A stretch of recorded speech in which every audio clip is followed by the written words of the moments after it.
We had a problem in our water treatment plant.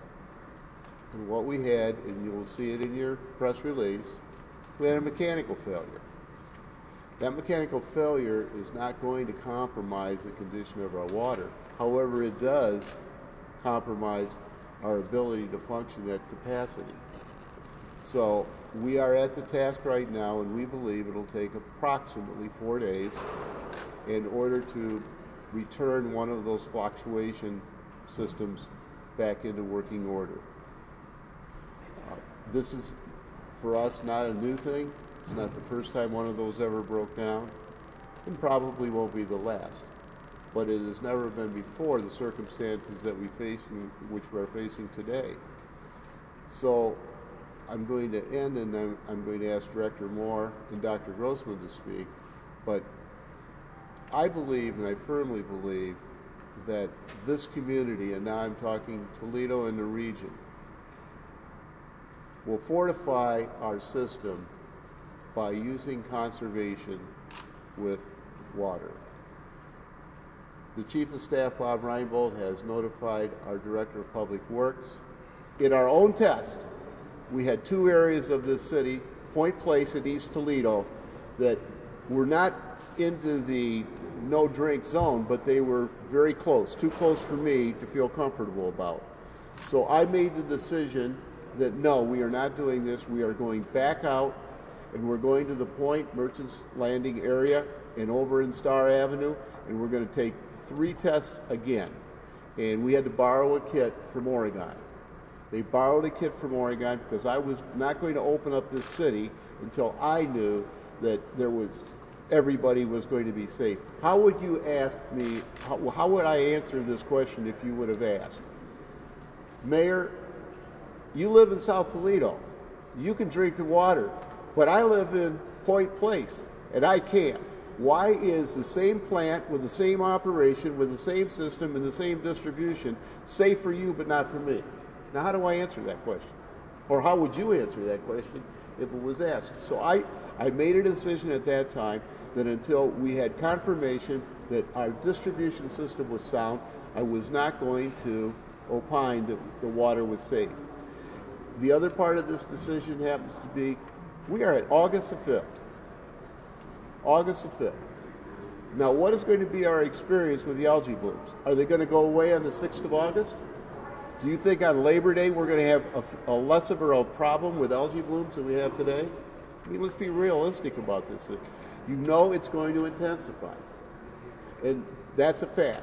So when we push our water through, because we're really making drinking water out of a pea soup type environment, only it's toxic. As we push our water through, the slower we process the water, the greater the opportunity we give to the chemicals that are involved to clean it out, to make sure when we test it at the end, it's safe and sound. I don't want to go through this again. And so I have to take a step of prevention in order to create a pound of cure. And this is all I'm asking us to do as a community, as to reduce the volume of water being used, thereby we allow the system to operate at a slower pace, similar to that which we do in the winter.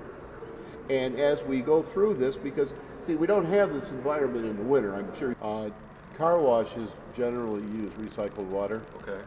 So I don't really see car washes being involved. It's usually like a closed loop within their own system. It's a closed loop within their own system, yeah. And so they're not actually adding to the draw as to what's being produced.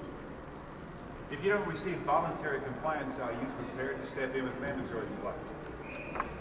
I firmly believe that the fabric of this community and the core values found within this community were demonstrated over the weekend.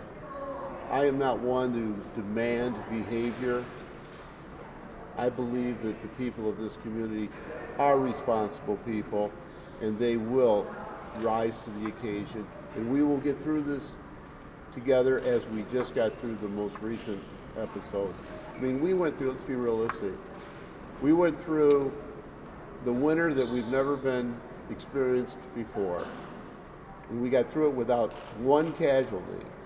How'd that happen? By accident, or was it because of the great work that the city performed?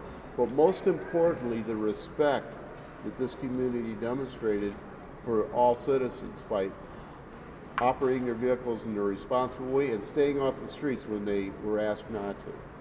We had a community that turned out to the most tragic incident this community has seen in our fire service since the trail fire, and our community came together. I have all of the confidence that the men and women in Northwest Ohio, the adults, the high school students, they will pull it up and they will perform. I mean, if you saw them on Sunday at every high school, you saw them at Scott Park, you saw what the youth of our community was all about. When people say to me, where's the future of Toledo with the kids? I will tell you right now, it's in good hands. We have a really solid community. When did that part of the plan fail? Ed?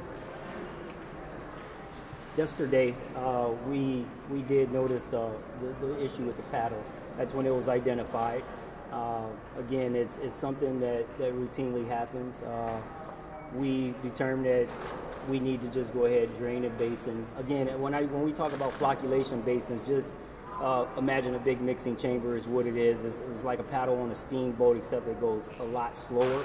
So it's not a high wear item, but sometimes they do break off and we just need to replace them. So in order to get to it, we have to drain the basin, make the repair, evaluate it, make the repair, and then fill it back up and bring that basin back online. You would insist this is not a function of people flushing their systems and creating increased stress on the system? No, absolutely not. If it's regular, how many times does a flocculator break every year?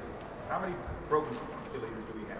I would say it's not something that we observe, like we have to do it every week or every month or something like that. I don't have the exact number as far as how many times a year, but I would probably say maybe a couple times a year. So it's not related at all to people getting back online using water? Absolutely not, because when you think about it, it's at the front end of the process is where the raw water comes into the plant, and then there's the initial spot where we mix chemicals in to start the clarification process. So no, it has nothing to do with distribution at all.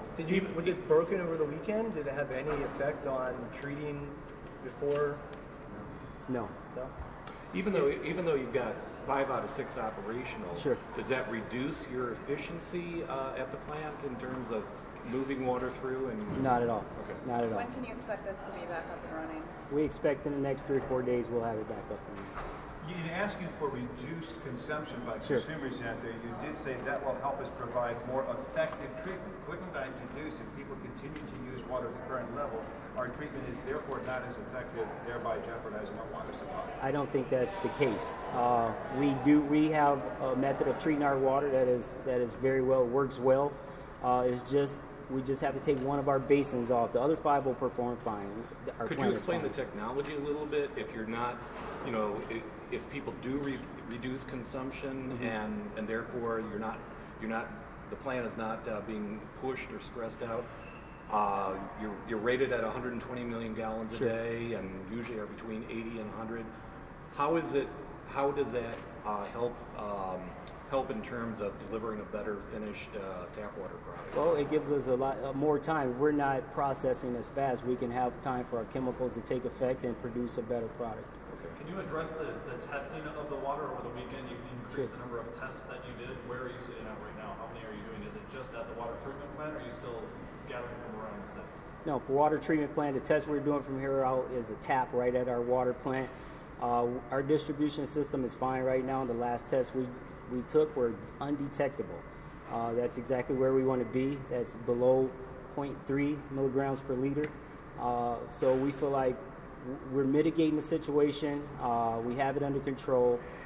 We just have to be conservative about how we approach our consumption.